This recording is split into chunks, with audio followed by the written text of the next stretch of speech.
భలే భలే మాట బంగారు మాట బైబిల్ మాట యేసు మాట భలే భలే మాట బంగారు మాట బైబిల్ మాట యేసు మాట నా జీవితాన మరువని మాట యేసు మాట నా జీవితాన మరువని మాట యేసు మాట భలే భలే మాట బంగారు మాట బైబిల్ మాట యేసు మాట భలే భలే మాట బంగారు బైబిల్ మాట యేసు మాట. దేవుని వాక్యాన్ని చూసుకుందాం.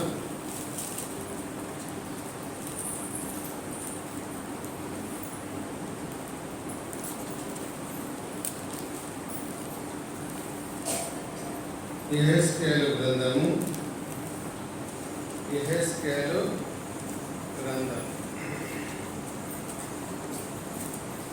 36వ అధ్యాయము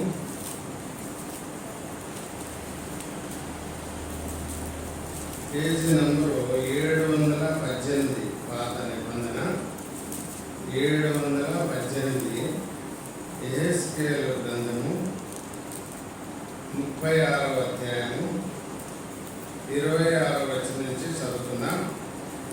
నూతన హృదయము మీకు ఇచ్చేదను, నూతన స్వభావం మీకు కలగజేసేదను.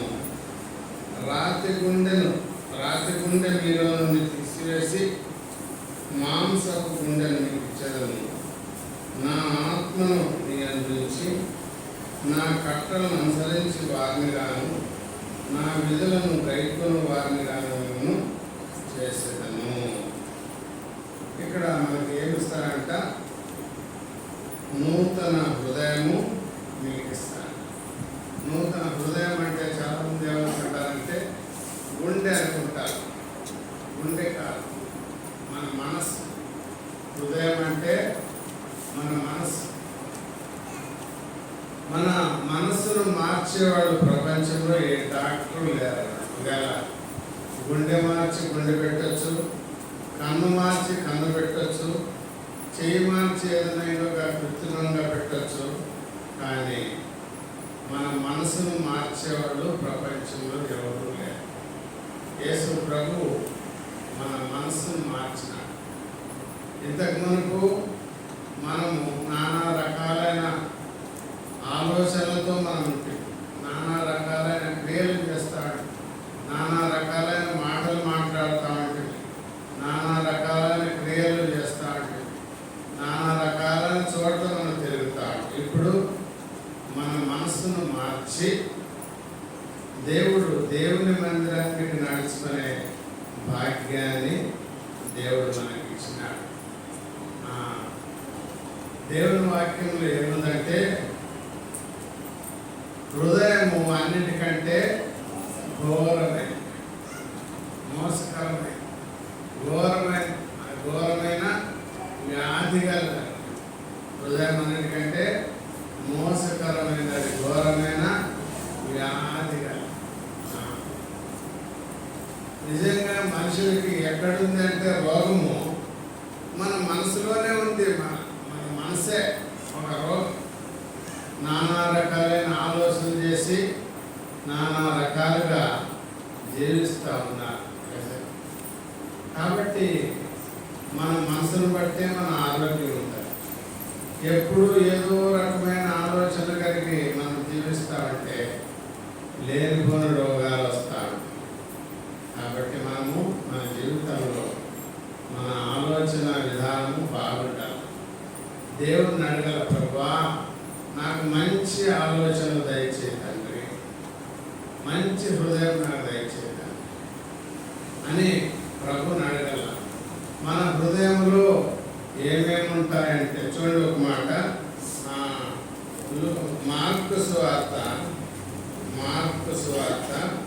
7వ అధ్యాయం, మార్కు సువార్త 7వ అధ్యాయము 21వ వచనం నుంచి 37వ పేజీ, కొత్త నిబంధన 31వ పేజీ, 7వ అధ్యాయం 21వ వచనం. లోపల నుండి అనగా మనుషుల హృదయంలో నుండి దురాలోచనలను, జారత్వములను, దొంగతనములను, నరహత్యములను, వ్యభిచారములను, లోభములను, చెడుతనమును, కృత్రిమమును, కామ వికారమును, మత్సరమును, దేవదూషణయు, అహంభావమును, అవివేకమును వచ్చును.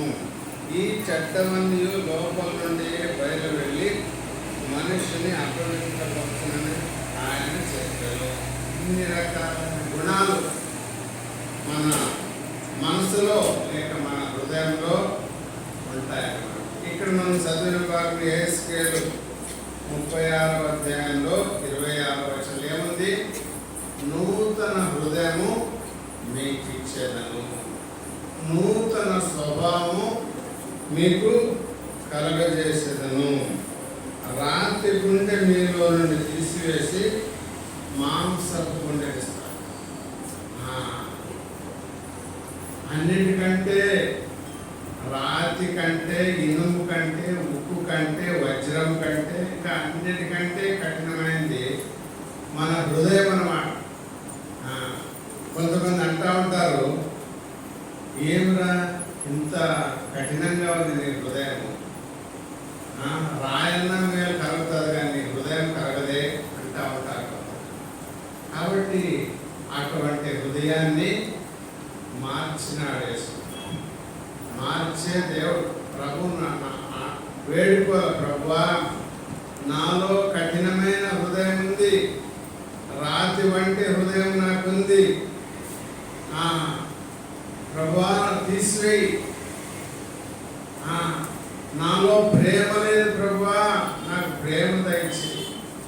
నా భార్యను ప్రేమించే హృదయం నాకు దయచేయి, నా భర్తను ప్రేమించే హృదయం నాకు దయచేయి, నా తల్లిదండ్రులను ప్రేమించే హృదయం నాకు దయచేయి అని మనము దేవుణ్ణి అడిగితే ఆయన ఇస్తారు. నూతన హృదయం నీకు ఇస్తానని దేవుడు వాగ్దానం చేసినాడు. కాబట్టి మనం దేవుడిని అడిగితే, ప్రభువా నా హృదయాన్ని మెత్తన చేయమైనా, ప్రేమ కలిగిన హృదయం నాకు దయచే తండ్రి. ఆత్మ ఫలాల్లో ఏమున్నాయో చెప్పండి? ప్రేమ, సంతోషము, సమాధానము, దీర్ఘశాంతము, దయాళుత్వము, మంచితనము, విశ్వాసము, సాత్వికము, ఆశా నిగ్రహము. ఇవి మన హృదయంలో ఉండాలి. మార్కు సువార్త 7వ అధ్యాయం 21వ వచనంలో ఉండే గుణాలు మనలో పోవాలా. మనలో ఏముండాలా చెప్పండి? ప్రేమ ఉండాలి మన హృదయంలో, సంతోషం ఉండాలి. దేవుడు నన్ను రక్షించినాడు, నా పాపాలన్నీ తీసేసినాడు, నా పేరు జీవగ్రంథంలో రాయబడింది, నేను దేవుని కుమారుడైనాను, నేను దేవుని కుమార్తెనైనాను, ప్రభు నా పాపములను క్షమించను, ప్రభు నా నేత్రములను వెలిగించను, ప్రభు యేసే నన్నెంతో ప్రేమించను, ప్రాణమును నా కొరకు సగన్, ప్రభు నా పాపములను క్షమించను, ప్రభు నా నేత్రములను వెలిగించను. కాబట్టి దేవుని మందిరానికి వచ్చి నువ్వు ప్రార్థన చేస్తే, నువ్వు ఆరాధన చేస్తే నీ హృదయంలో ఏం పెడతాడు దేవుడు? మార్కు సువార్త 7:21లో ఉండే ఆ పాపాలన్నీ తీసివేసి నీలో ఏం పెడతాడు? ప్రేమ అనే పదార్థం పెడతాడు. ప్రేమ అనేది ఉంటే మనం సంతోషంగా, ప్రేమ తర్వాత ఏమొస్తుంది? సంతోషం ఇస్తాడు దేవుడు. కాబట్టి కొంతమంది ఏమంటే ఎంత తిండి తిన్నా, ఎంత మంచి బట్టలు కట్టుకున్నా, ఎంత మంచి ఇల్లున్నా, ఎంత మంచి భార్య ఉన్నా, ఎంత మంచి పిల్లలున్నా హృదయంలో సంతోషం ఉండదు. ఏదో రకమైన ఏదో పోగొట్టుకున్నాడు మాదిరి ఉంటాడు. సంతోష హృదయం దేవుడిని అడగల, ప్రభువా నేను ఎప్పుడు సంతోషంగా ఉండేటప్పుడు నాకు సహాయం చేయండి. ప్రభువుని అడిగితే నీకు డబ్బు లేకపోయినా నువ్వు సంతోషంగా ఉంటావు, నీకు మంచి మంచి బిర్యానీ లేకపోయినా సంతోషంగా. ఆ విధంగా సంతోషం అనేది దేవుడిచ్చేది, ప్రేమ అనేది దేవుడిస్తాడు. సమాధానం, ఒక మనిషికి ఏం అవసరం చెప్పండి? సమాధానం అవసరము. సమాధానం. ఇంగ్లాండ్లో ఒక ఆయన వ్యాపారస్తుడు ఉన్నాడు, పెద్ద వ్యాపారస్తుడు. ఆయనకి రోజుకి ఆయనకుండే ఫ్యాక్టరీలు, ఆయనకుండే కంపెనీలు అన్నింటిలో కలిసి ₹1 కోటి లాభం వస్తుంది ఆయన రోజు. అంత పెద్ద వ్యాపారస్తుడు.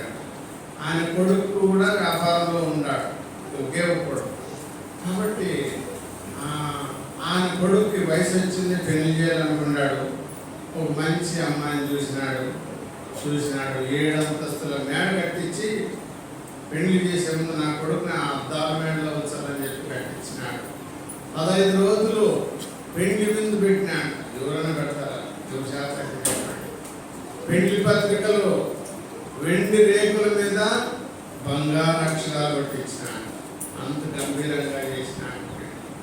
పెళ్లి అయిపోయింది, 15 రోజులు అయిపోయింది, అందరూ వెళ్ళిపోయినారు. వాళ్ళని భార్య భర్తని అద్దాల మేడలో ఉంచినాడు. అన్నీ ఉన్నాయి, తిండి, మంచి మంచి తిండి అన్నీ ఉన్నాయి, బట్టలు అన్నీ ఉన్నాయి, ఏం పదవలేదు. అయితే ఆ పెళ్లి కుమారుడు 3వ రోజే ఉరేసుకుని తెచ్చిపోయినాడు. ఒక ఫుట్నోట్ రాసినాడు,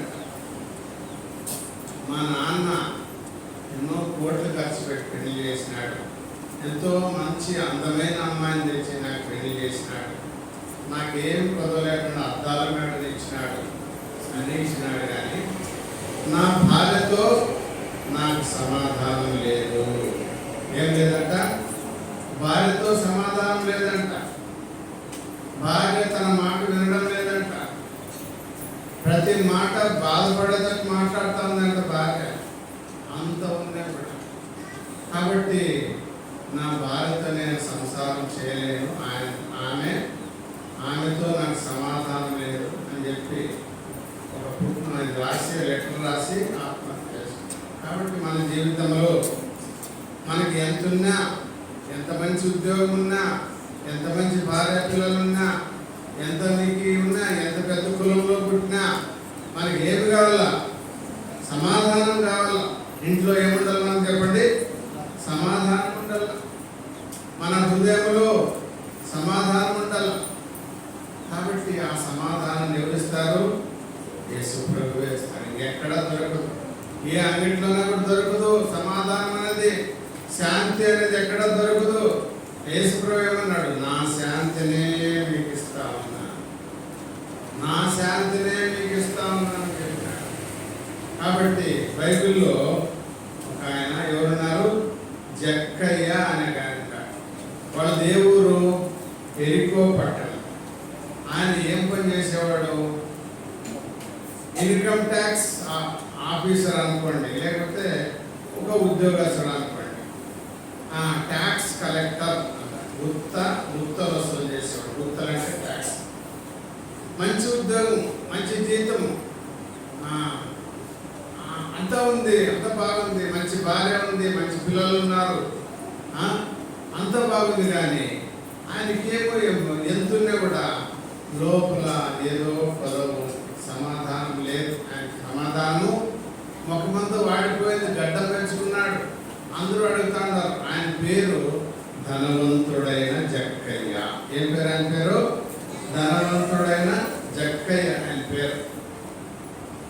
అందరూ అడుగుతారు, ఏం జక్కయ్య సఫరి, నీకేం తక్కువ?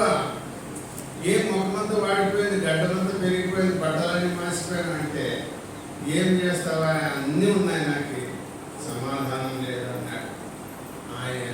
అప్పుడు వాళ్ళు సలహా చెప్తున్నారు ఏమంటే, మన ఊరికి పలానా రోజు యేసు ప్రభు అని ఆయన వస్తాడు, నువ్వు ఆయన దగ్గరకు పో, ఆయన నీకు సమాధానం ఇస్తాడు అని చెప్పిన. సరే, ఆ దినం వచ్చింది. ఏ రూట్లో వస్తాడో కనుక్కున్నాడు.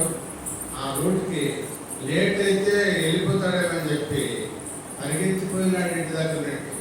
అయితే ఆయన ఎట్లా వాడంటే పొట్టి జక్కయ్య. ఏం పేరు చెప్పండి? ధనవంతుడైన పొట్టి జక్కయ్య ఆయన పేరు. ఆయన పోయినాడు. ఆయన యేసు ప్రభు చుట్టూ ఎన్నో వేల మంది ఉంటారు. అప్పుడు కనిపించుడు ఆయన చాలా ఎత్తున్నారు ఆ దేశంలోని ప్రజలంతా. ఈయన చూస్తే పొట్టాయన. యేసు ప్రభు కనిపించడు, ఆయన చూడడానికి, ఆయనతో మాట్లాడడానికి నాకు టైం లేదే అని చెప్పి, నేను ఎట్లన్నా ఆయన కనీసం చూస్తాను ఈ కళ్ళతో అని చెప్పి ఆ దారి పక్కనే ఒక మేడి చెట్టు ఉంటే ఎక్కినాడు, కూర్చున్నాడు. యేసు ప్రభు వచ్చా తీరా ఆ చెట్టు కిందకి వస్తూనే పైకి చూసా. యేసు ప్రభు పైకి చూసి, జక్కయ్య త్వరగా దిగు, నేడు నేను నీ ఇంట ఉండవలసిందే అన్నాడు. అప్పుడు అబ్బా, నా పేరెంట్ తెలిసే కంటే యేసు ప్రభు అందరి పేర్లు తెలుసు, అందరి హృదయాలు తెలుసు, అందరి జీవితాలు తెలుసు, అన్ని బాధలు తెలుసు. నీకు ఎన్ని బాధలు ఉన్నాయో అన్ని బాధలు యేసు ప్రభు తెలుసు. నీకెంత కష్టం ఉందో ఆ కష్టమంతా యేసు ప్రభు తెలుసు. నీ సంసారం ఎట్లుందో అంతా ఆయన తెలుసు. నీ పిల్లల పరిస్థితి ఎట్లుందో అంతా ఆయన తెలుసు. నువ్వు కూర్చుండే తెలుసు, నిలబడేది తెలుసు, నడిచేది తెలుసు, నువ్వు ఆలోచించే అంతా ఆయన తెలుసు అన్నమాట. కాబట్టి ఆయన దేవుడు కాబట్టి ఆయనకు అన్నీ తెలుసు. వచ్చినాడు, జక్కయ్య త్వరగా దిగు, నేడు నేను నీ ఇంట ఉండవలసిందంటే ఆయన జక్కయ్య త్వరగా దిగి సంతోషంతో ఆయన చేర్చుకున్నాడు. ఇంటి దగ్గరకు వస్తానని చెప్పినాడు. ఆయన ఒకటే కాదు పోయేది, ఆయన శిష్యులు పోతారు, జనాంగం పోతారు, అందరూ వెళ్తారు. ఆయన కూడా జక్కయ్య ఒప్పుకున్నాడు. ఇంటికి పిలుచుకొని పోయాడు. ఇంటికి పిలుచుకొని పోతూనే యేసు ప్రభుతో కూర్చున్న వెంటనే జక్కయ్య హృదయం మారిపోయింది. ఎప్పుడైతే యేసు ప్రభుని చూసినాడో, ఎప్పుడైతే యేసు ప్రభుని తన ఇంటికి పిలుచుకొని వచ్చినాడో జక్కయ్య హృదయము మారిపోయింది. అంతకు మునుపు ఆయన హృదయం దేనితో నిండి, ధనం, సంపాదన. ఎవరు బంగారం అమ్మినా కొనేవాడు, ఎవరు భూములు అమ్మినా కొనేవాడు, ఎవరు ఏ వస్తువు అమ్మినా కొనే. ఎందుకు? డబ్బులు ఉన్నాయి. ఇప్పుడు ఆశ అంతా పోయింది. ధనం మీద ఆశ, బంగారం మీద ఆశ, వెండి మీద ఆశ, అన్నింటి మీద పోయింది. అప్పుడు ఏమంటున్నాడంటే, ప్రభువా, నా ఆస్తిలో సగము బీదలకు ఇచ్చేస్తాను, ఫ్రీగా ఇచ్చేస్తాను. కాబట్టి మనం మన హృదయంలో యేసు ప్రభు దగ్గరికి వచ్చిన తర్వాత అన్నింటి మీద ఆశ పోవాల. ఈ భూముల మీద, ఇండ్ల మీద, బంగారం మీద, కులము, గోత్రము, దాని అన్నింటి మీద ఆశ పోవాల. యేసు ప్రభు మీద మనసు. అప్పుడేమన్నా, నా ఆస్తిలో సగము బీదలకు ఇచ్చేస్తాను ప్రభువా. నేను ఎవరి దగ్గర అయితే ఎక్కువ ట్యాక్స్ వసూలు చేసినానో వాళ్ళకి 5 అంతలు ఇస్తాను ప్రభువా అని యేసు ప్రభు చెప్పినాడు. చూడండి, ఆ దినాల్లో వాళ్ళకు 5 ఎకరాలు, 10 ఎకరాలు, 1000, కొన్ని 1000 ఎకరాలు ఉంటాయి. ఆ 1000 ఎకరాల్లో సగం వేయాలంటే సామాన్యం. అప్పుడు యేసు ప్రభు ఏమన్నాడు, నీ హృదయం మారిపోయింది. ఎప్పుడైతే యేసు ప్రభు జక్కయ్య ఇంట్లోకి వచ్చినాడో అప్పుడే జక్కయ్య హృదయము మారిపోయింది. కాబట్టి మనం దేవుని మందిరానికి వస్తే, యేసు ప్రభుని మనం తెలుసుకుంటే, యేసు ప్రభుని మన ఇంట్లోకి వస్తే, మన హృదయంలోకి వస్తే, మన జీవితము, మన హృదయము మారిపోతుంది. తాగుడు మారిపోతుంది, వ్యభిచారం చేసేవాళ్ళు మారిపోతారు, మట్క ఆడేవాళ్ళు మారిపోతారు. బళ్ళారిలో పక్కన పల్లె, ఆయన పెద్ద రైతు. ఆయనకి 20 ఎకరాల భూమి ఉంది, అరణాలు. దానికి ప్రతి సంవత్సరము 10 బస్తాల శనగిత్తనాలు ఇస్తారు. ఆయనకు ఒకసారి ఏం చేసినాడంటే, ఒక 5 రూపాయలు మట్కాలు కట్టినాడు. 5 రూపాయలు మట్కా కడితే 5 రూపాయలు తగిలింది. ఓపెన్ క్లోజ్ అని ఉంటుంది దాన్ని. ఓపెన్ తగిలింది. 5 రూపాయలకి ఎంత వస్తుంది? 5 రూపాయలకి రూపాయికి 80 రూపాయలు ఇస్తారు. రూపాయికి 80 రూపాయలు తగిలితే అప్పటికి ఎంత వచ్చింది? 400 వచ్చింది. 400 వస్తే ఆ 400 కూడా మళ్ళా కట్టినాడు. మళ్ళా కడితే దానికి ఎంత వచ్చింది? 32,000 వచ్చింది. ఎంత వచ్చింది? 32,000. ఇంక నేను ఎన్ని సంవత్సరాలు పంటలు పండిస్తే ఇట్లా ఇది వస్తుంది అని చెప్పి ఏం చేసిన అంటే ఇక దీంట్లోనే నేను సాగుకారి కావాలి, దీంట్లోనే లక్షాధికారి కోటాధీశ్వరుడు కావాలని చెప్పి ఏం చేసిన అంటే తన ఇంట్లో 10 మూట్లు శనగిత్తనాలు వచ్చి పెట్టుకున్నాడు. ఇంక వర్షం వస్తే వేయాల అనగా ఏమనుకున్నా అంటే ఈ 10 మూట్లు అమ్మేసి ఆ మట్కా కడితే ఇంకా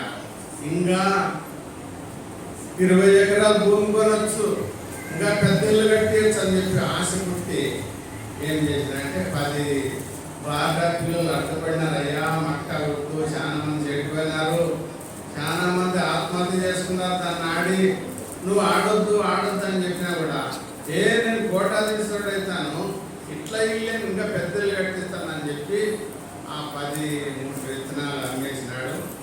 ఆ రోజు బళ్ళారికి పోయినాడు అది కట్టేదానికి, మట్కా కట్టేదానికి. ఆ డబ్బులతో పాటు ఏం తీసుకుపోయినాడు? మోనోక్రోటోపాస్ అనే మందు. ఏంటి వాడతారు అన్నది? మోనోక్రోటోపాస్. దేనికి వాడేది? పురుగుల మందు. అది పురుగులు చచ్చిపోయే మందు మోనోక్రోటోపాస్. ఒక ముందప్పుడు చంద్రబాబు నాయుడు పనిచేయలేదు రైతులకి.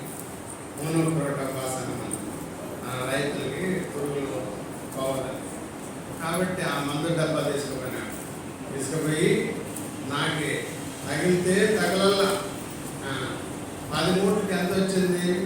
10,000 వచ్చింది.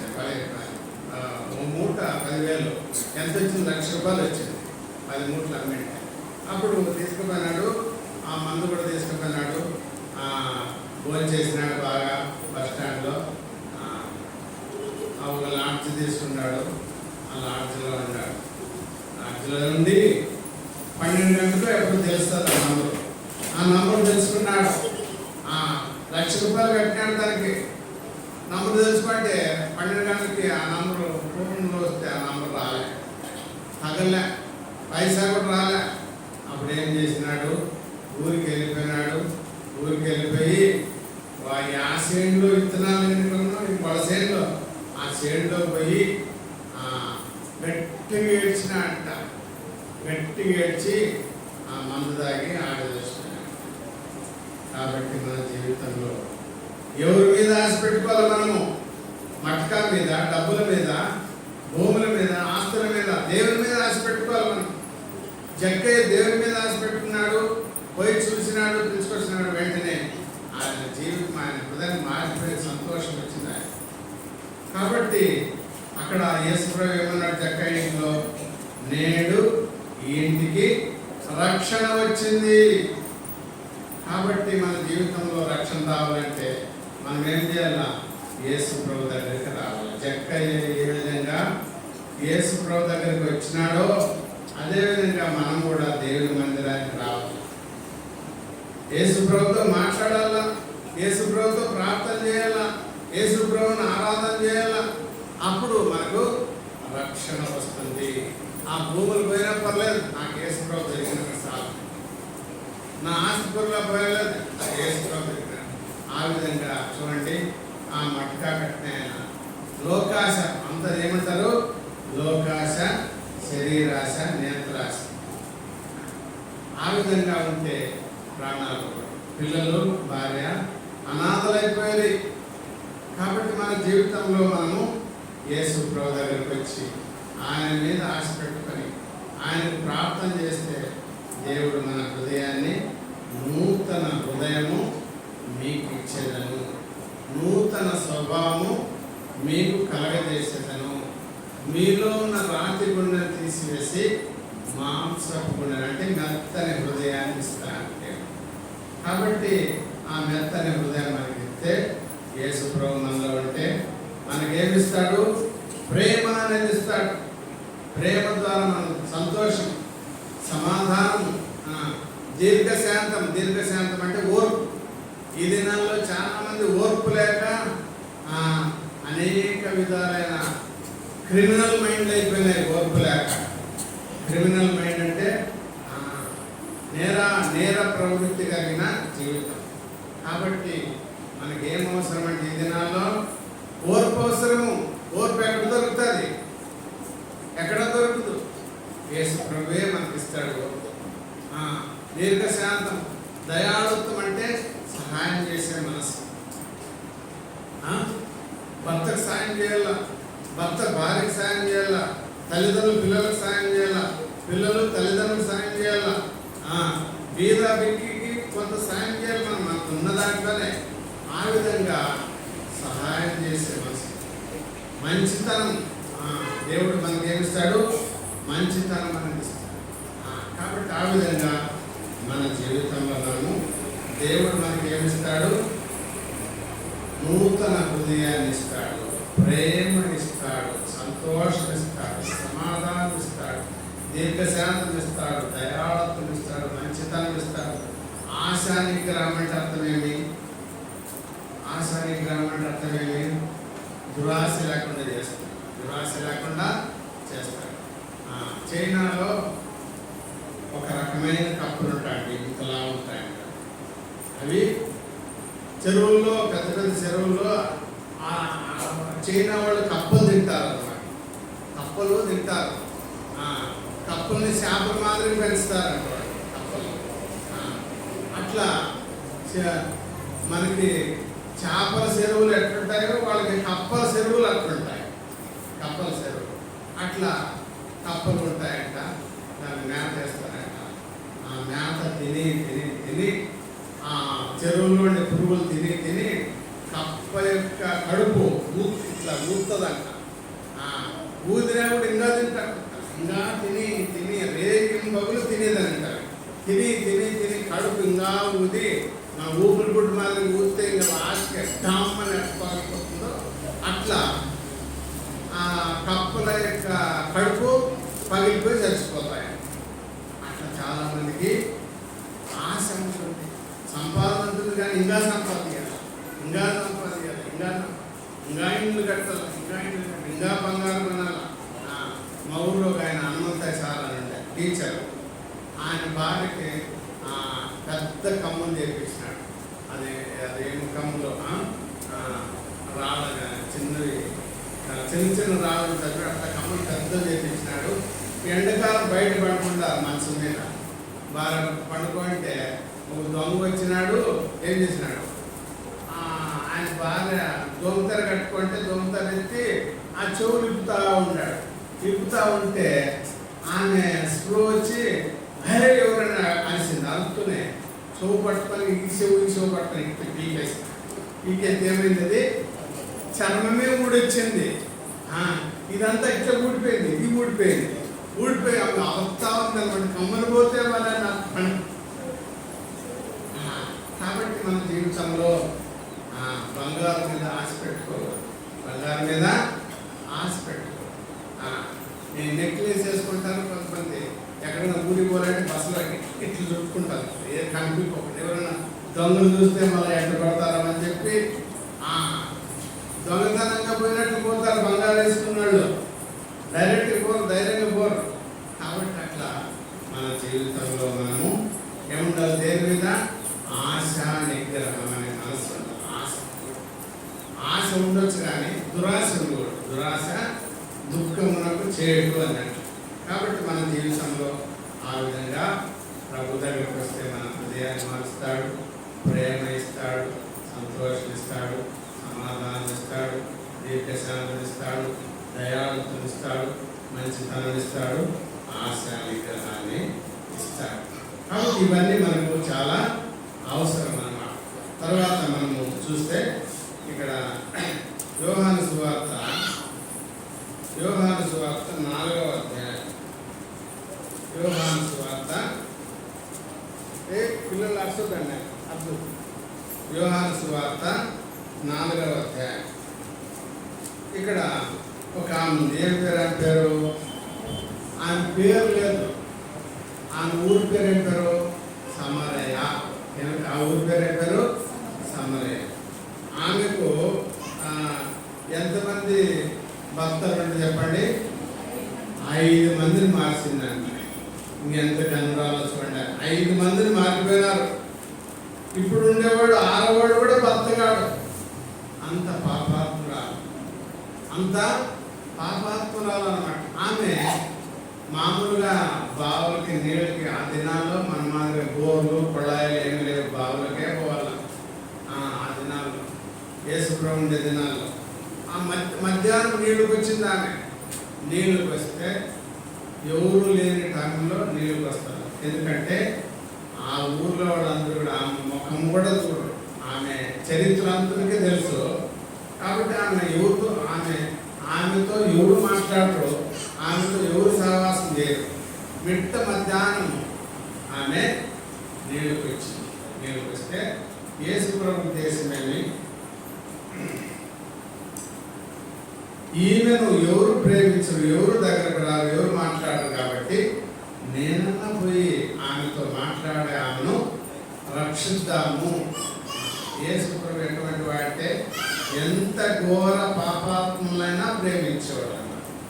వాళ్ళు ఎంత పాపాత్ములైనా సరే వాళ్ళ హృదయాలను మార్చేవాడు యేసుప్రభు, వాళ్ళ జీవితాలను మార్చేవాడు యేసుప్రభు. ఆ విధంగా ఉంటే ఆమె ఒంటరిగా నీళ్ళు వేసినప్పుడు యేసుప్రభు ఆ బావి దగ్గరికి పోయాడు. ఎంత ఘోర పాపాత్ములనైనా ప్రేమించునురారా, ఎంత ఘోర పాపాత్ములనైనా ప్రేమించునురారా, పాప భారముతో రారా, పాదములపై పడరా, పాప భారముతో రారా, పాదములపై పడరా, పాపుల రక్షకుడేసు, పాపుల రక్షకుడేసు, తాపక నిన్ను రక్షించు, ప్రేమామృతధారలు చింది మన యేసుకు సమమెవరు, ప్రేమామృతధారలు చింది మన యేసుకు సమమెవరు. ఆమె నీళ్ళకి వచ్చింది. యేసుప్రభు ఆమె జీవితాన్ని మార్చాలనుకున్నాడు. వచ్చి అమ్మా నాకు కొన్ని నీళ్లు పోయమ్మా అన్నాడు. నీళ్లు పోయమంటే ఆమె ఏమనిందంటే, సమరయులు అంటే లో క్యాస్ట్ అంటే తక్కువ కులస్తులు అన్నమాట. యూదులు, యేసుప్రభు ఏ మతానికి చెందినవాడు? యూద మతానికి చెందిన యూదులు చాలా అగ్రకులం అన్నమాట, యూదులు. ఇప్పుడు ఆమె ఏమనిందంటే, అయ్యా మీరు యూదులు, మేము సమరయులు, మా దగ్గర మీకు ఏమి సాంగత్యం లేదు, మా ద్వారా మేము నీళ్లు పోయకూడదు, మేము తక్కువ కులస్తులము, మీరు ఎక్కువ కులస్తులు అంటారు. అమ్మా నేను ఇచ్చే నీళ్ళు తాగితే ఎప్పుడు తక్కువ కనుక నేను ఇచ్చే నీళ్ళు జీవజలం ఇస్తాను నీకు అన్నాడు. జీవజలం ఇస్తాను. అయితే నేను రోజు ఈ బావికి వచ్చి కష్టపడుకోకుండా ఆ జీవజలం ఇచ్చేయ్యా అని అడిగితే నీ భర్తను పిలుచుకురాపమ్మా నేను ఇస్తాను అన్నాడు. ఏమనిందా అప్పుడు? నా భర్త లేడయా అన్నాడు. ఇవి నా భర్త లేడు. నిజం చెప్పిందా? ఇప్పుడు ఉండే భర్త ఆమె సొంత పెండి భర్త కాదు, ఊరికే ఉంచుకుంది అంతే. అంతకుముందు 5 మంది వెళ్ళిపోయినారు. ఇప్పుడు ఉండేవాడు కూడా సొంత భర్త కాదు. అంత పాపాత్మురాల్ని దేవుడు రక్షించాలి. జక్కయ్యని ఏ విధంగా రక్షించినాడో అదేవిధంగా సమరయ స్త్రీని కూడా ఆమెను రక్షించాలనుకున్నాడు. అప్పుడు నీ భర్తను తీసుకురాపంటే నాకు భర్త లేడయా. నిజమే, ఇంతకు మునుపు నీకు 5 మంది భర్తలు ఉన్నాయి, వెళ్ళిపోయారు. చెప్తున్నాను, ఇప్పుడు ఉన్నవాడు కూడా నీ సొంత భర్త కాదు. ఆమె నిజంగా చెప్పింది. యేసు ప్రభు దగ్గరకు వచ్చి ఆమె ఏం చెప్పింది? నిజం చెప్పింది, అబద్ధం చెప్పలే. అట్లా మనము యేసు ప్రభు దగ్గరికి వచ్చిన తర్వాత నిజమే ఒప్పుకోవాలి, అబద్ధాలు చెప్పుకోవాలి. అబద్ధాలు నువ్వు అబద్ధం చెప్పేది నిజం చెప్పేది దేవునికి తెలుసు కాబట్టి నిజం ఒప్పుకోవాలి. ప్రభువా నేను పాపినయ్యా, నేను పాపిని అని ఒప్పుకోవాలి. మనం ఒప్పుకుంటే ఆయన క్షమిస్తాడు. నీ కన్నులతో ఎంతో పాపం చేసినా, నీ నోటితో పాపం చేసినా, ఎన్నో అబద్ధాలు చెప్పి చెడ్డ మాటలు మాట్లాడి, ఈ చేతులతో ఎన్నో పాపాలు చేసినాను, నా హృదయంతో పాపం చేసినాను, నా జీవితమే పాపం. కాబట్టి వెంటనే ప్రభు ఏమన్నాడంటే, అప్పుడు ఆమె తెలుసుకుంది, ప్రభు ఆమె హృదయాన్ని ఆత్మలో తాకినాడు, ఆమె జీవితం మారిపోయింది. వెంటనే ఈయన నిజంగా యేసు ప్రభు, ఈయన నిజంగా దేవుడు అని గుర్తుపట్టి ఆ ఊళ్ళో వాళ్ళందరూ పిలుచుకొచ్చింది. ఈయన రక్షకుడు, మెస్సియా, ఈయన దేవుడు అని చెప్పి అందరూ తీసుకొచ్చి ఆయన జీవితము మారిపోయింది. అప్పటి నుండి ఆమె పాపం చేయలే. ఆయన ఇంట్లో ఉన్నాడని కూడా పంపించేసింది. నేను యేసు ప్రభువుని నమ్ముకున్నాను, నేను ఇంక పాపంలో జీవించను, నువ్వు వెళ్ళిపో, నేను ప్రభు కొరకు జీవిస్తాను. కాబట్టి మన జీవితంలో మన ప్రభువును ఆరాధించాలి. ఎందుకంటే నేను ఎంతో ఘోరమైన పాపిని, నన్ను ప్రభు క్షమించినాడు. ఈ దినం నేను ప్రభువును ఆరాధించే భాగ్యం ఇచ్చిన అంటే అది దేవుని దయ. మిమ్మల్ని దేవుని మందిరాన్ని నడిపించిన అంటే దేవుని దయ. మనం ఎంతో పాపాత్మలము, సమరయ స్త్రీ వలె చాలా మంది ఉంటే మనం అటువంటి పరిస్థితిలో ఉన్న మనల్ని దేవుడు మన హృదయాన్ని, జక్కయ్య హృదయాన్ని మార్చినాడు, సమరయ స్త్రీ హృదయాన్ని మార్చినాడు. మన హృదయాలను మార్చేదే నూతన హృదయము మనకిచ్చే దేవుడు. తర్వాత ఇంకో మాట చూసుకొని మనం తెలుసుకున్నాం. మార్కు సువార్త మొదటి అధ్యాయం, మార్కు సువార్త మొదటి అధ్యాయము 32వ పేజీ, 32వ పేజీ 40వ వచనం. మొదటి అధ్యాయము 40వ వచనము. ఒక కుష్ఠరోగి ఆయన యుద్ధకు వచ్చి ఆయన ఎదుట మోకాళ్ళుని, నీకు ఇష్టమైతే నన్ను శుద్ధినిగా చేయగలవని ఆయనతో చెప్పి ఆయనను వేడుకనగా ఆయన కనికరపడి చేయి చాపి వారిని ముట్టి, నాకు ఇష్టమే, నీవు శుద్ధుడో కమ్మని వానితో చెప్పాను. వెంటనే కుష్ఠరోగం వారిని విడిచిన కనుక వాడు శుద్ధుడాయను. ఆ దినాల్లో కుష్ఠరోగుల్ని ఎవరు ఊళ్ళో పెట్టుకోరు, ఇంట్లో కూడా పెట్టుకోరు. ఊరవతలు తరమేస్తారు, వాళ్ళు పోకపోతే రాళ్ళతో కొడతారు, కట్టెలతో పెట్టి ఊరవతలు పంపించేస్తారు. వాళ్ళకి 3 పూట్ల ఇంత భోజనం తీసుకుపోయి అక్కడ పెడతారు, నీళ్ళు పెడతారు. అంత దూరం పెట్టి వచ్చిన తర్వాత వాళ్ళు వచ్చి తీసుకొని పోవాలి. ఆ విధంగా కుష్ఠరోగి జీవించేవాడు. ఆయన భార్య ఉన్నా, పిల్లలున్నా, ఎవరున్నా కూడా ఇంట్లోకి రాలేదు. అటువంటి స్థితిలో ఉన్నారు. అది ఒకసారి యేసు ప్రభువు ఒక కొండ మీదకి పోయి వాక్యం చెప్తా ఉన్నాడు. వాక్యం చెప్పినాడు, అయిపోయింది. ఇంక కొండ దిగొస్తా ఉన్నాడు. ఈ కుష్ఠరోగి తెలుసు, యేసు ప్రభు నా కుష్ఠరోగాన్ని మేలు చేస్తాడు, నన్ను బాగు చేస్తాడు, నన్ను ముడతాడు, నన్ను ముట్టేదానికి ఎవరు రాదు, నా దగ్గరికి ఎవరు రాదు, యేసు ప్రభు నాకు సహాయం చేస్తాడనే ఆలోచన కలిగి ఒక గుండు చాటున, కొండ కింద గుండు చాటును దాక్కోని ఉన్నాడు. ఎవరు? కుష్ఠరోగి. యేసు ప్రభు అట్లే, యేసు ప్రభు తెలుసు నా కోసము ఒక కుష్ఠరోగి దాక్కోనున్నాడు అని తెలుసు. ఆ కుష్ఠరోగి ఉండే ఆ మార్గం గుండె దిగచ్చు. కొండ దిగే కిందిన మార్గాలు ఉంటాయి, చుట్టూ దిగిపోవచ్చు కొండకి. ఆ కుష్ఠరోగి ఉండే ఆ మార్గం వెంబడే వచ్చినాడు. ఆ వస్తూనే యేసుప్రభు దగ్గరికి వస్తూనే పరిగెత్తిపోయి అట్లే కాళ్ళ మీద పడినాడు. యేసుప్రభు కాళ్ళ మీద, ప్రభువా నేనంటే ఎవరికి ఇష్టం లేదు ప్రభువా, నాతో ఎవరు మాట్లాడరు ప్రభువా, నాతో ఎవరు సహవాసం చేయరు ప్రభువా, నీకు ఇష్టమైతే నన్ను శుద్ధిగా చేయగలవు అని కాళ్ళ మీద పడి యేసుప్రభు కాళ్ళ మీద పడి వేడుకున్నాడు. నిజమే, మన జీవితంలో కూడా మనమంటే చాలామందికి ఇష్టం లేదు.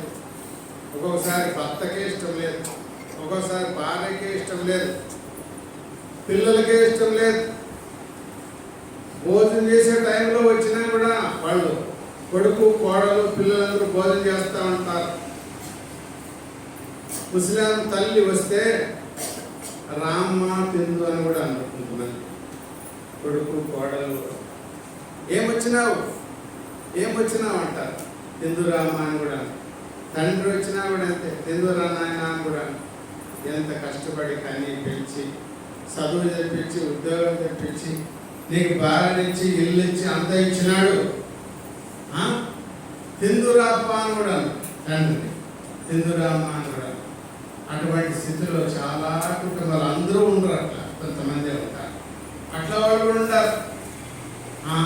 నీవంటే ఎవరికి ఇష్టం లేదు, కొడుకు కూడా బిడ్డలు. కాబట్టి మన జీవితంలో మనం ఎట్లా వారైనా సరే మనం ప్రేమించే దేవుడు నాకు ఉన్నాడు పెట్టుకుని ధైర్యం తెచ్చుకోవాలి. ఆయన ఆరాధన చేయాలి, ఆయన ప్రార్థన చేయాలి. మనం ఆరాధన చేస్తే దేవుడు సంతోషపడతారు. ఇశ్రాయేలు స్తోత్రం మీద ఆశీనుడైన దేవుడు మన దేవుడు ప్రభు. ఆరాధన అంటే అర్థమేమి? దేవుడు మన జీవితంలో చేసిన మేలు ఉపకారాలను బట్టి దేవునికి థ్యాంక్స్ చెప్పారు, వందనాలు చెప్పారు. ప్రభువా నేను ఇట్లుండి నాయన నాకు ఇట్లా సాయం చేసినావు, చాలా వందనాలు ప్రభువా అంటే సార్, చాలా వందనాలు ప్రభువా. నా జీవితాన్ని బాగు చేసినావు, నా హృదయాన్ని బాగు చేసినావు, నా చూపులను మార్చినావు, నా ఆలోచనలు మార్చినావు, నా యొక్క యాటిట్యూడ్ అంటే మన వైఖరి మార్చినాడు. ప్రభువా నీకు వందనాలు తండ్రి అని దేవునికి థ్యాంక్స్ చెప్పేదే ఆరాధన. కాబట్టి ఆ విధంగా మన జీవితంలో మనల్ని ఎవరు ప్రేమించకపోయినా, దేవుడు దగ్గరకు రాలేకపోయినా యేసు ప్రభు ప్రేమిస్తా ఉన్నాడు. నా కుమారుడా నేను నిన్ను ప్రేమిస్తా ఉన్నాను, నా కుమార్తె నా కుమారుడా నీ హృదయాన్ని నాకు క్లీన్గా చేస్తాను, మంచి హృదయం నీకు ఇస్తాను, మంచి ఆలోచన ఇస్తాను, నా సమాధానం నీకు ఇస్తాను, నా శాంతి నీకు ఇస్తానని యేసు ప్రభు ఆయన ఆరాధన చేసేవాడు.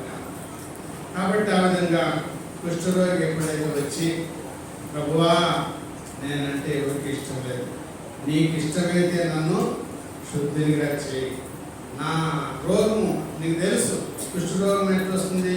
మొదట ఏళ్ళకి వస్తుంది, మళ్ళీ పక్కన ఏళ్ళకి వస్తుంది, ఈ ఏళ్ళకి వస్తుంది, ఈ ఏళ్ళకి వస్తుంది, మళ్ళీ ఈ వేళకి వస్తుంది, మళ్ళీ ఎప్పుడన్నా ముక్కు ఇట్లా అనుకుంటే ముక్కుకు వస్తుంది, పెదవులు ఇట్లా అనుకుంటే పెదవుకి వస్తుంది. ఎక్కడ తాకినా కూడా కుష్ఠరోగం అనేది ప్రాకుడు పురుగు వంటిది అన్నమాట.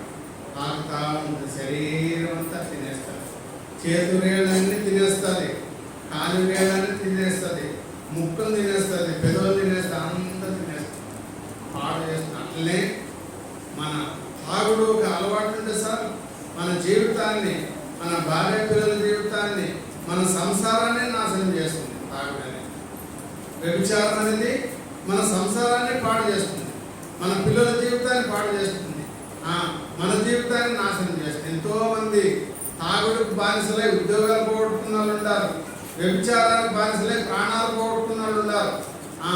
కాబట్టి ఇసుపెట్టాకులు బానిసలై ఎంతోమంది ఉద్యోగాలు పోగొట్టుకున్న వాళ్ళు ఉన్నారు. కాబట్టి ఆ విధంగా పాపం అనేది ఒక కుష్ఠరోగంతో సమానము. ఆ పాపాన్ని తీసేసే ప్రభు యేసు ప్రభు మాత్రమే. యేసు ప్రభు ఒక్కడే మన పాపాలు క్షమించే దేవుడు, మనకు శాంతినిచ్చే దేవుడు, మన హృదయాన్ని తాకే దేవుడు.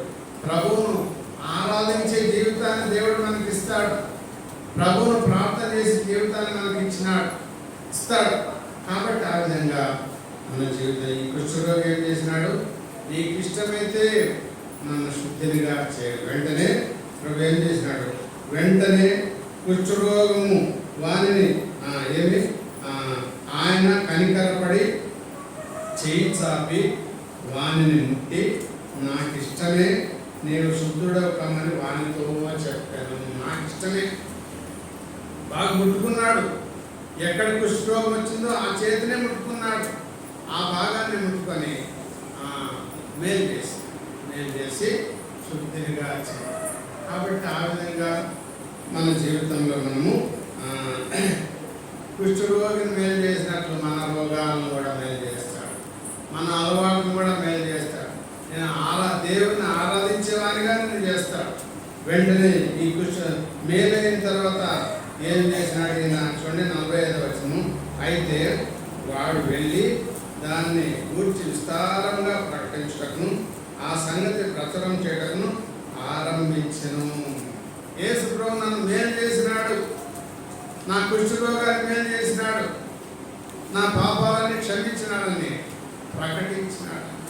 మనం ఇతరులు కూడా చెప్పవచ్చు, నన్ను యేసు ప్రభు బాగా చేసినాడు, నాకు శాంతినిచ్చినాడు, నాకు సమాధానం ఇచ్చినాడు, సంతోషం ఇచ్చినాడు, ప్రేమ కలిగిన హృదయం నాకు ఇచ్చినాడు అని ఇతరులకు కూడా మనం చెప్పవచ్చు. ఆ విధంగా మనం తయారు చేస్తాం.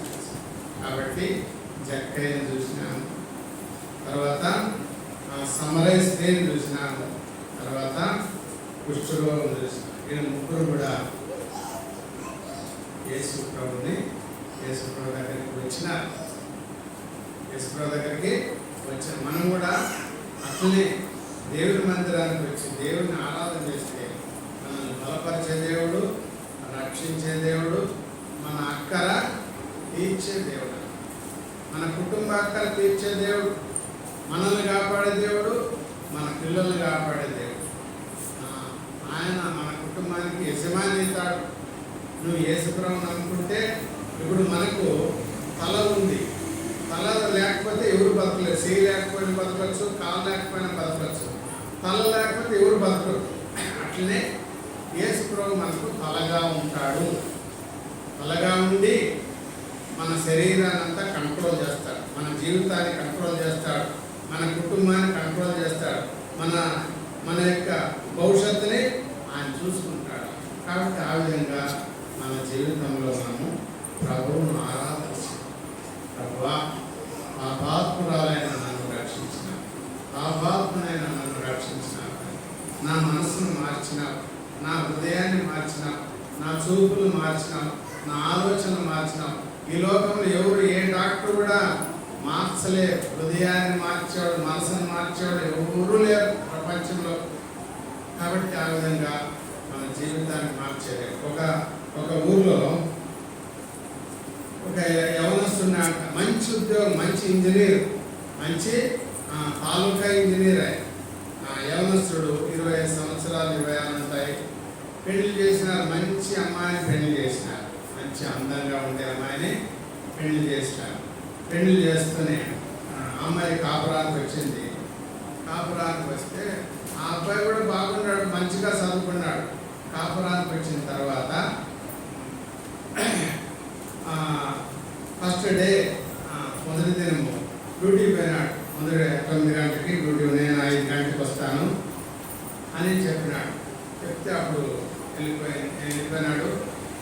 ఆయన పోయిన తర్వాత గేట్ వేసుకుని ఇంటికి వచ్చి ఆమె బాగా స్నానం చేసి మంచి బట్టలు వేసుకొని బాగా పూలు పెట్టుకొని భర్తకు బాగా మంచి కాఫీ చేసి పలహారం చేసి మంచిగా సిద్ధపడి 5 గంటలు కరెక్ట్గా ఎదురు చూస్తూ ఉంది.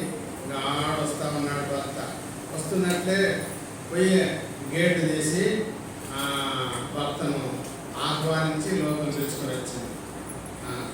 లోపలికి తీసుకొని వస్తూనే ఇంట్లో నిలబడుతుంది. అప్పుడు యగాదిగా చూసి ఇట్లా చూసినాడు భార్య.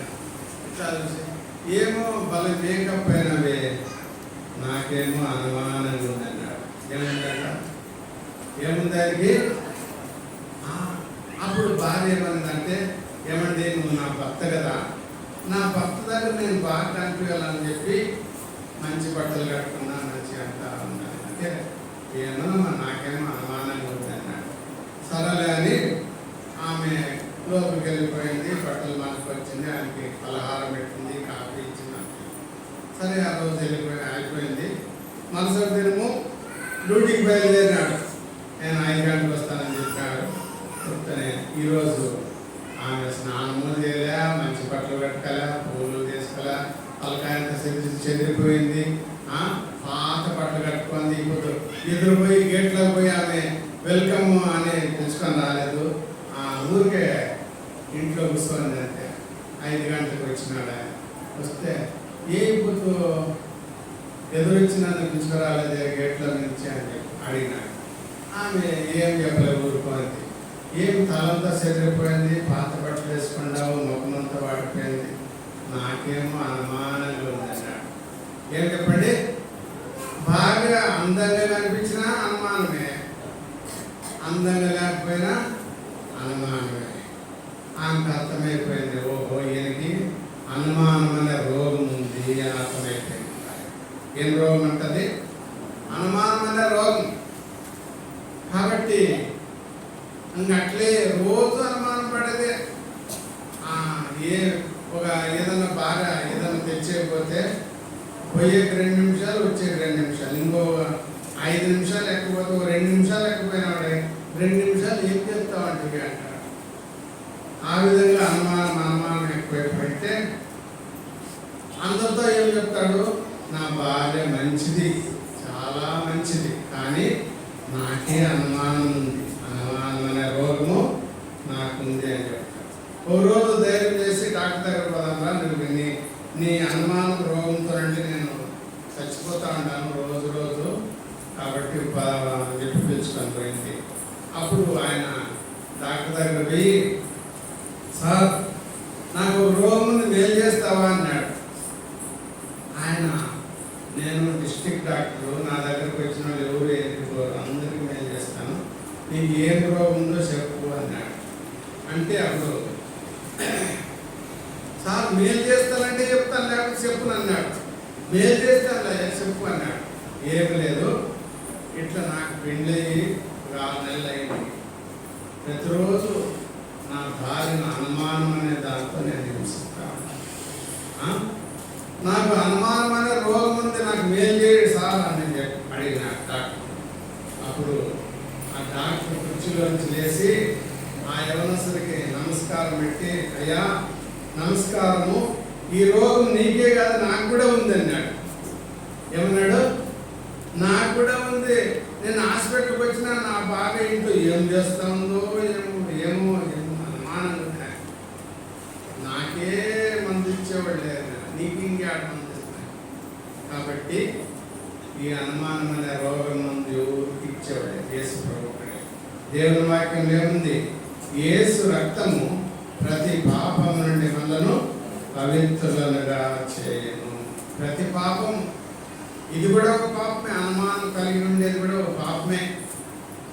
కాబట్టి ఆ విధంగా మన జీవితంలో మనము యేసు ప్రభు మన రోగాలన్నీ తీసేసే దేవుడు, మన పాపాలన్నీ క్షమించే దేవుడు, మంచి మనసు ఇచ్చే దేవుడు, మంచి హృదయం ఇచ్చే దేవుడు, ఆరాధన హృదయం ఇచ్చే దేవుడు, ప్రార్థన హృదయం ఇచ్చే దేవుడు, పరిశుద్ధమైన హృదయం ఇచ్చే దేవుడు మన దేవుడు.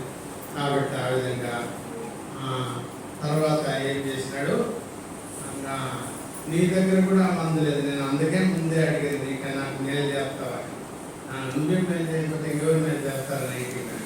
కాబట్టి మనం యేసు ప్రభు దగ్గరికి వస్తే అటువంటి రోగాలు అన్నీ పోతాయి. అనుమానం అనే రోగం, ఆ రోగం, ఈ రోగం, అన్ని రోగాలు 2 రకాలు. ఒకటి శారీరక రోగము, రెండవది మానసిక రోగం. లోపలే బాధపడతా ఉంటారు, అమ్మా కూర్చో, లోపలే బాధపడుతూ ఉంటారు కొంతమంది.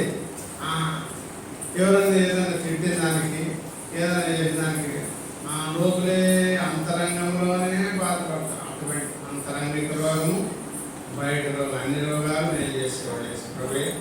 మనకు శాంతి ఇచ్చేవాడు, సమాధానం ఇచ్చేవాడు. కాబట్టి ఆ విధంగా ప్రభువును మనం ఆరాధించాలి.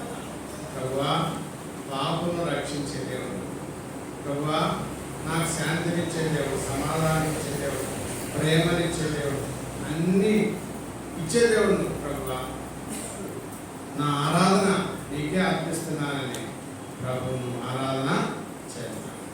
ఆ విధంగా ముందుకు లేచి నిలబడి పాట పాడతాను.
పాట సంఖ్య అంటే నమ్మలేదు.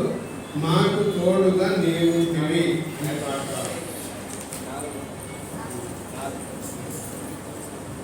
నాలుగు మాకు తోడు. ముందుకు జరగండి, కొంచెం ముందుకు జరగండి. వెనక చాలా ఎరుగ్గా ఉన్నారు. ముందుకు జరిగి వరుసలు నిలబడండి.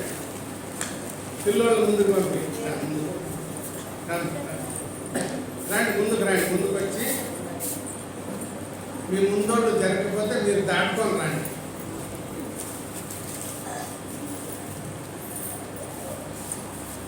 ఆట పాడే సమయంలో నీళ్లు తాగేవాళ్ళు కానీ బాత్రూమ్ వెళ్ళించేవాళ్ళు కానీ పోయిరండి. మధ్యలో ఆరాధన చేసే టైంలో ఎవరు పోకూడదు. దయచేసి ఇది దేవుని మాట, నా మాట కాదు. ఆ విధంగా ఉంటే మీకు చాలా మంచిది. పాపా రండి, ముందుకు రండి. మాకు తోడుగా నీవు ఉంటివి జీవితయాత్రలో.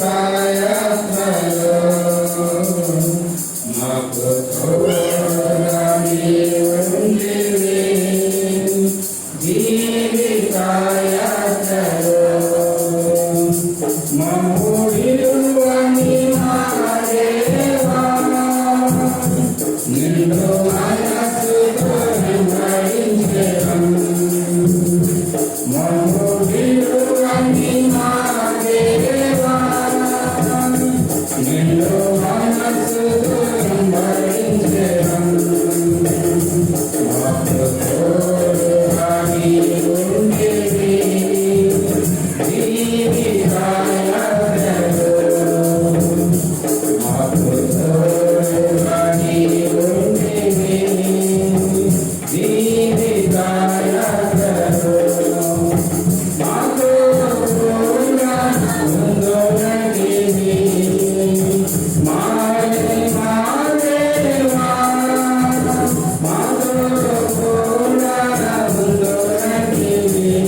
కష్టములెన్నెన్నో ఎదురైనా నిన్నెల పడితో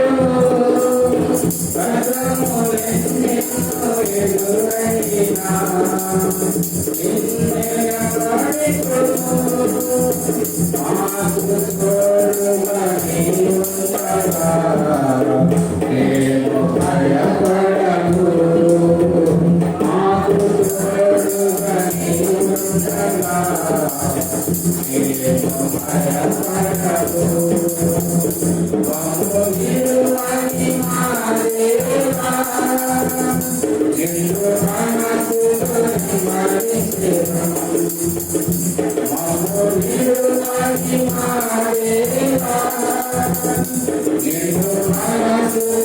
స్మరించెదను